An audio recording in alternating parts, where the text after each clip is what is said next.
Salah satu yang paling mengerikan di akhir zaman ini adalah munculnya orang-orang yang nekat. Wah, ini ngeri sekali, saudara-saudara. Kenapa? Karena kita pelajari bahwa orang-orang sekarang tambah nekat. Anak muda tambah nekat.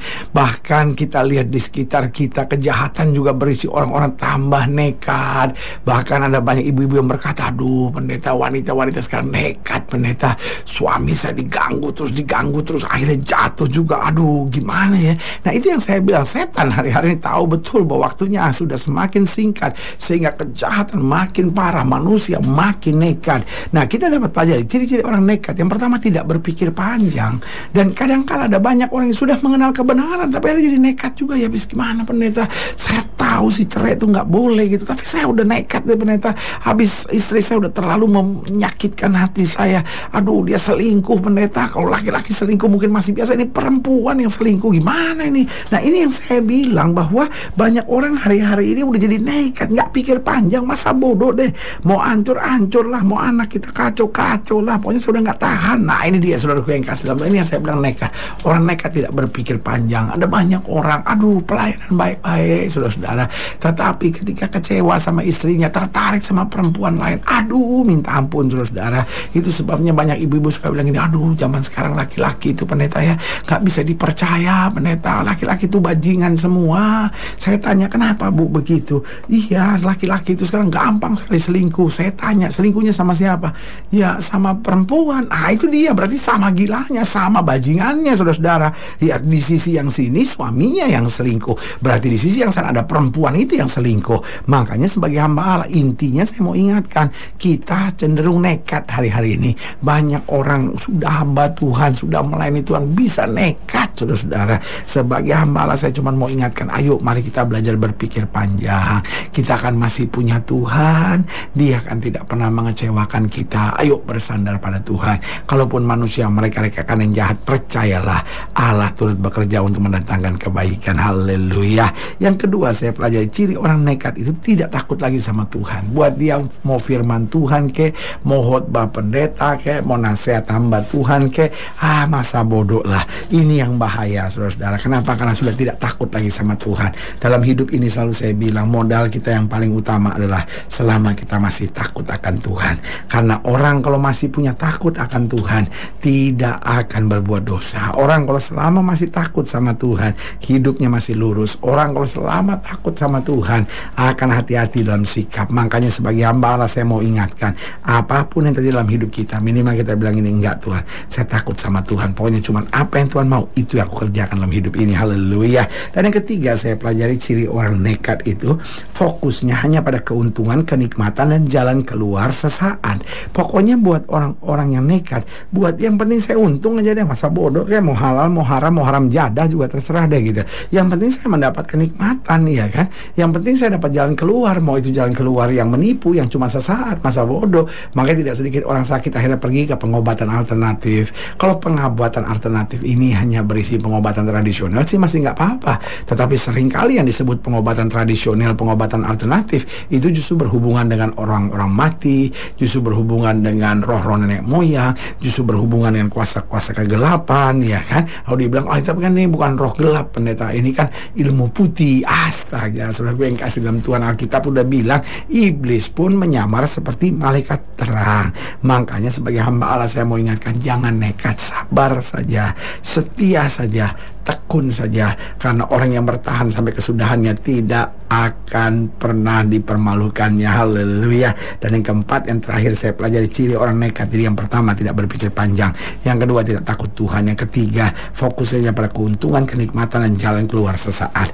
Dan yang keempat, ciri orang nekat adalah masa bodoh. Orang nekat itu nggak peduli tahu pandangan orang mau ngomong apa, kritik orang mau ngomong apa, emangnya gua pikirin, katanya gitu. Sebagai hamba Allah, saya mau ingatkan, hidup kita bukan asal hidup. Hidup kita harus jadi berkat, sehingga dimanapun kita ada, kita ingin orang lain merasakan kasih Tuhan, orang lain menikmati kemuliaan Tuhan, dan orang lain dapat merasakan karunia dan berkat-berkat Allah yang luar biasa. Haleluya. Selamat datang dalam program kita hari ini, Harinya Tuhan, sebuah program rohani yang kembali mengingatkan kepada kita betapa pentingnya kita menjadikan firman Tuhan sebagai dasar keseharian hidup kita. Karena selama kita jadikan firman Tuhan sebagai dasar keseharian hidup kita, langkah-langkah ke depan kita penuh dengan kepastian, kemenangan, berkat, mujizat, dan perkara-perkara besar. Haleluya. Dan dalam program ini kita memang sedang membahas tentang orang yang nekat. Nah, saudara yang kasih dalam Tuhan, penting sekali kita pelajari untuk jangan jadi orang nekat. Nah, saya pelajari karena memang dunia hari ini makin menakutkan ya, makin ngerinya. Kenapa? Karena suami-suami tambah nekat, istri-istri tambah nekat, orang kaya tambah nekat, orang susah tambah nekat, para politisi tambah nekat, dan saya kuat hamba-hamba Tuhan juga terlibat ikut tambah nekat. Oh, saudara-saudara yang mendengarkan program radio ini, ingatkan diri saudara, saya tidak boleh nekat. Saya sabar saja, saya tekun saja, saya setia saja, maka saya melihat pertolongan Tuhan. Haleluya. Nah, saudara yang kasih dalam Tuhan, dalam pembahasan kita tentang orang yang nekat, kita mau sama-sama belajar dari Ayub pasal 41. Ayub pasal 41 ayatnya yang pertama, terus kita akan kupas sampai ayat yang ke-25. Ayub pasal 41 ayat pertama sampai ayat yang ke-25. Demikian firman Tuhan. Orang yang nekat pun takkan berani membangkitkan marahnya. Lihat saudaraku, Tuhan ingatkan Ayub di sini. Orang yang nekat pun takkan berani membangkitkan marahnya. Siapakah yang dapat bertahan di hadapan aku? Siapakah yang menghadapi aku yang kubiarkan tetap selamat? Apa yang ada di seluruh kolong langit adalah kepunyaanku. Aku tidak akan berdiam diri tentang anggota-anggota badannya, tentang keperkasaan dan perawakan yang tampan. Siapakah dapat menyingkapkan pakaian luarnya? Baju sirahnya yang berlapis dua, siapakah yang dapat menembusnya? Siapa dapat membuka pintu moncongnya?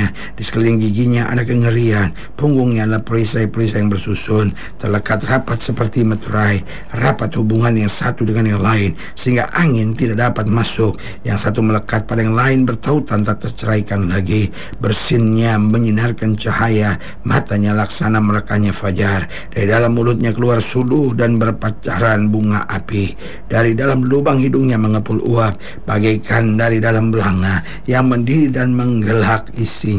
Nafasnya menyalakan bara dan nyala api keluar dari dalam mulutnya. Di dalam tengkuknya ada kekuatan, ketakutan berlompatan di hadapannya. Daging gelambirnya berlekatan, melekat padanya tidak tergerak. Hatinya keras seperti batu kilangan bawah. Bila ia bangkit, maka semua yang berkuasa menjadi gentar, menjadi bingung karena ketakutan. Bila ia diserang dengan pedang, ia tidak mempan. Demikian juga dengan tombak, seligi atau lembing. Besi dirasanya seperti jerami, tembaga seperti kayu lapuk. Anak panah tidak dapat menghalau dia. Batu umban seolah-olah berubah badannya menjadi jerami. Gada dianggapnya jerami, dan ia menertawakan desingan lembing. Pada bagian bawahnya ada tembikar yang runcing. Ia membujur di atas lumpur seperti pengeretan penggirik. Lubuk dibuatnya berbual-bual seperti periuk. Laut dijadikannya tempat memasak campuran rempah-rempah. Ia meninggalkan jejak yang bercahaya, sehingga samudra raya disangka orang rambut putih. Tidak ada taranya di atas bumi. Itulah makhluk yang tidak mengenal takut. Segala yang tingginya takut kepadanya. Ia adalah raja atas segala binatang yang ganas. Saudaraku yang kekasih dalam Tuhan, ayat bacaan ini menggambarkan hubungan buaya dengan orang percaya. Alkitab berkata jangan nekat kalau menghadapi buaya. Artinya apa? Hidup ini, roh jahat itu hendak menyerang dan menghancurkan. Jangan nekat, tetapi tetap bersandar pada Tuhan. Pertanyaannya, mengapa orang nekat? Yang pertama, karena tidak dewasa dan kekanak-kanakan. Orang nekat itu bukan karena masalahnya terlalu berat. Orang nekat itu bukan karena hatinya terlalu sakit. Tetapi buat saya, sorry untuk ngomong ini, orang nekat adalah orang yang tidak dewasa, orang yang masih kekanak-kanakan. Paulus berkata, waktu aku kanak-kanak, aku berpikir seperti kanak-kanak, tetapi setelah aku dewasa, aku meninggalkan sifat kekanak-kanakan itu. Mari jadi orang yang meninggalkan sifat kekanak-kanakan, jadi orang yang dewasa, yang kita tahu segala sesuatu yang Tuhan izinkan itu ada kebaikannya untuk kemajuan iman dan kedewasaan langkah kita di dalam Tuhan. Yang kedua, saya pelajari mengapa orang nekat, karena tidak mengerti janji Tuhan serta kebenaran firman Tuhan. Alkitab kan sudah bilang bahwa Allah turut bekerja dalam segala perkara untuk mendatangkan kebaikan. Kenapa kita harus nekat? Alkitab kan berkata orang yang sabar melebihi seorang pahlawan yang merebut kota. Artinya kalau saja kita sabar, kalau saja kita berserah pada Tuhan, kalau saja kita tekun, kalau saja kita setia, pasti ada pertolongan Tuhan yang sempurna. Haleluya. Yang ketiga, saya pelajari mengapa orang nekat, karena tidak menyadari bahwa hidupnya harus menjadi berkat. Buat dia yang penting saya dapat berkat, yang penting saya untung, yang penting saya senang, yang penting semua masalah saya bisa selesai. Tetapi tahukah saudara, kita hidup bukan hanya untuk menyelesaikan masalah, tapi kita hidup supaya hidup kita dapat menjadi berkat. Orang melihat perbuatanmu dan memuliakan Bapa yang di sorga. Haleluya. Dan yang keempat, mengapa orang nekat? Karena tidak mengakui berkat dan mahkota di balik kesetiaan. Tahukah saudara bahwa di balik penderitaan yang terjadi sekarang ini, kata Paulus, ada kemuliaan. Artinya apa? Ada berkat, ada mahkota yang terjadi dan tersedia buat kita. Karena itu sebagai hamba Allah, saya mau ingatkan bahwa jangan nekat. Yang pertama, kuasai diri. Yang kedua, sabar. Yang ketiga, tetap tekun. Dan yang keempat, tetap bertahan dan setia. Tuhan adalah Allah yang tidak buta. Tuhan adalah Allah yang tidak tuli. Dia mengerti pergumulanmu dan dia menyediakan yang terbaik bagimu. Haleluya.